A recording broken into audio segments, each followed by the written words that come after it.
आदरणीय सभापति जी,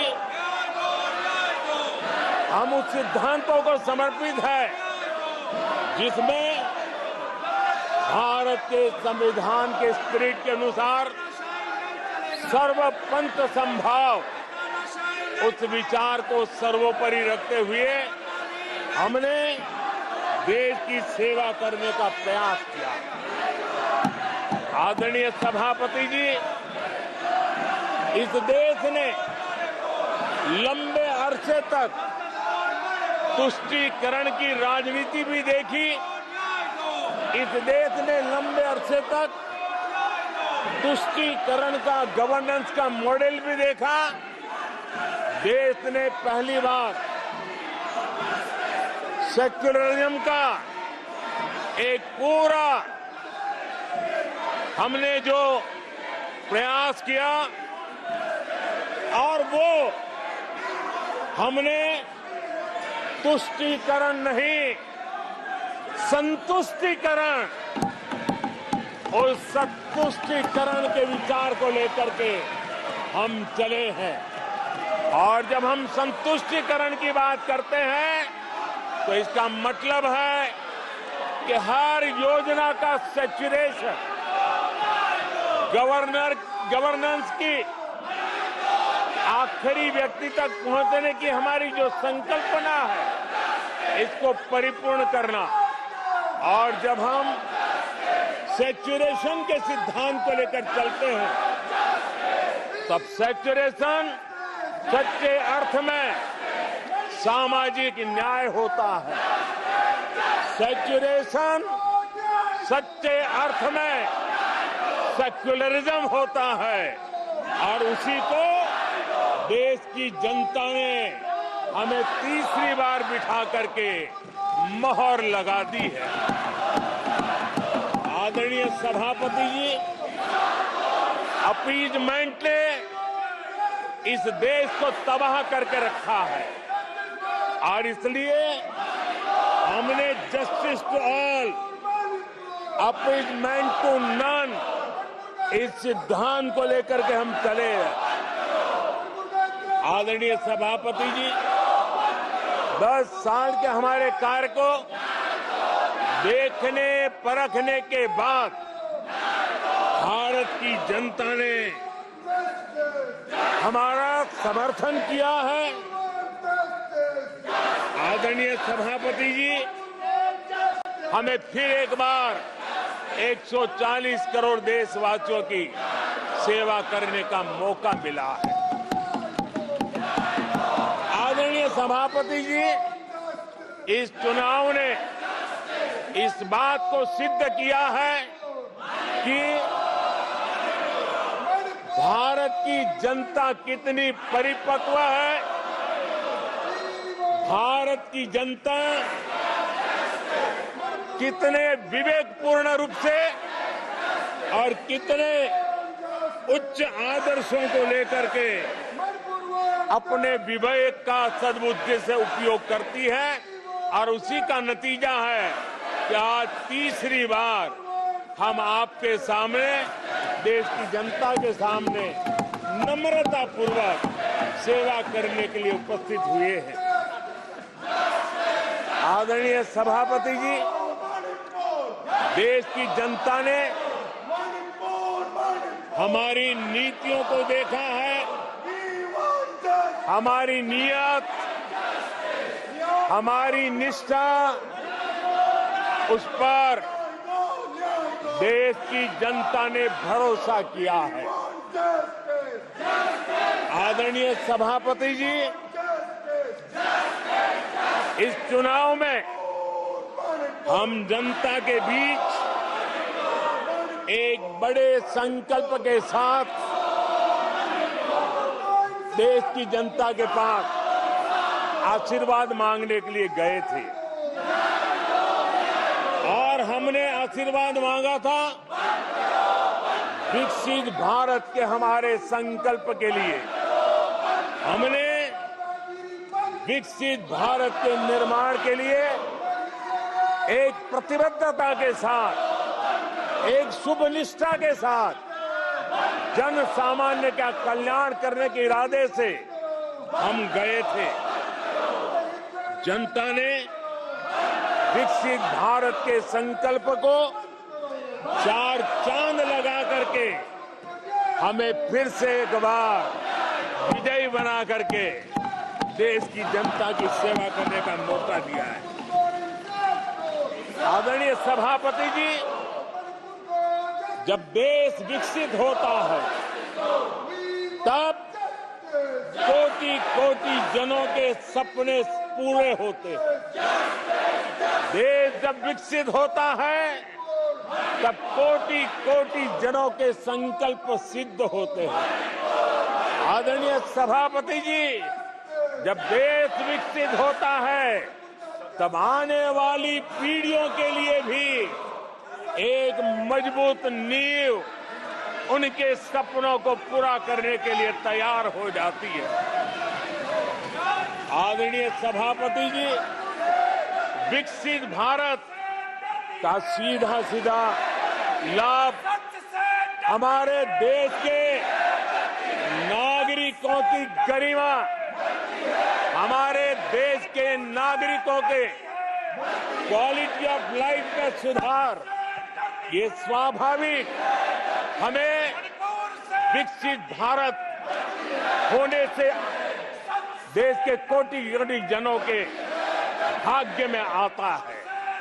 आजादी के बाद मेरा देश का सामान्य नागरिक इन चीजों के लिए तरसता रहा है। आदरणीय सभापति जी, जब विकसित भारत होता है तब हमारे गांव की स्थिति, हमारे शहरों की स्थिति, उसमें भी बहुत बड़ा सुधार होता है। गांव के जीवन में गौरव भी होता है, गरिमा भी होती है और विकास के नए नए अवसर भी होते हैं। हमारे शहरों का विकास भी एक अवसर के रूप में विकसित भारत में उभरता है, तब दुनिया की विकास यात्रा में भारत के शहर भी बराबरी करेंगे, ये हमारा सपना है।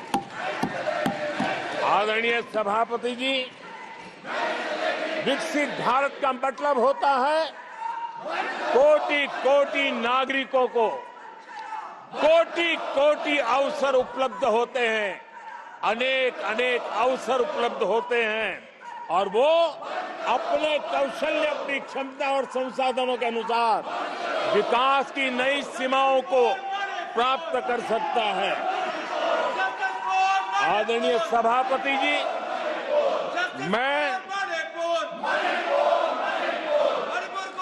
आदरणीय सभापति जी,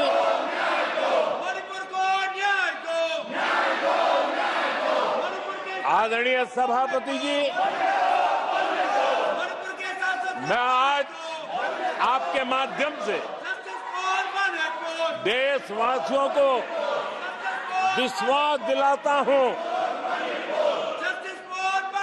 मैं देशवासियों को विश्वास दिलाता हूं कि विकसित भारत के जिस संकल्प को लेकर के हम चले हैं, उस संकल्प की पूर्ति के लिए हम भरसक प्रयास करेंगे, पूरी निष्ठा से करेंगे, पूरी ईमानदारी से करेंगे और हमारा समय का पल पल और हमारे शरीर का कण कण हम देशवासियों को विकसित भारत के सपने को पूरा करने के लगाएंगे। हमने देश की जनता को कहा था 24/7 फॉर 2047।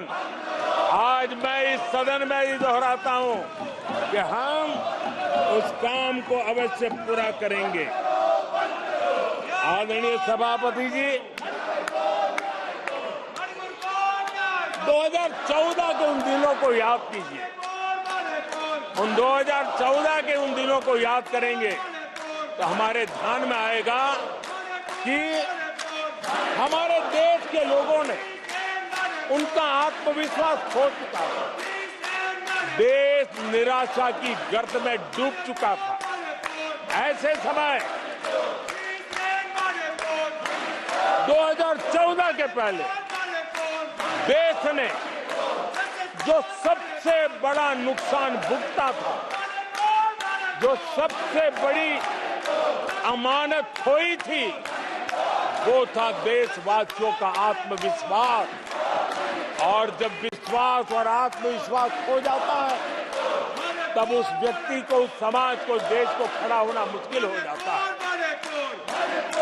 और उस समय सामान्य मानवी के मुंह से यही निकलता था कि वो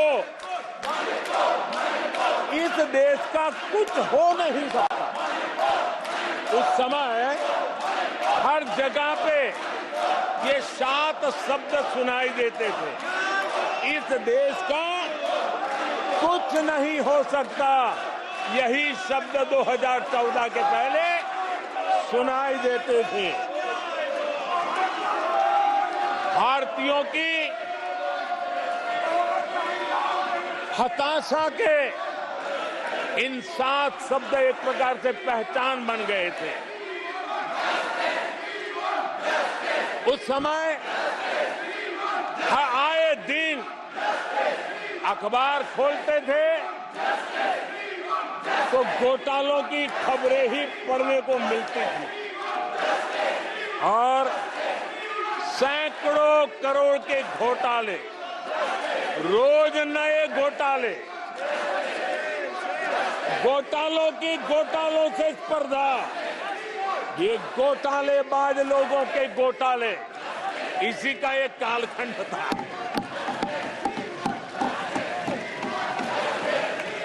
और बेशर्मी के साथ सार्वजनिक रूप से स्वीकार भी कर लिया जाता था कि दिल्ली से 1 रुपया निकलता है तो 15 पैसा पहुंचता है।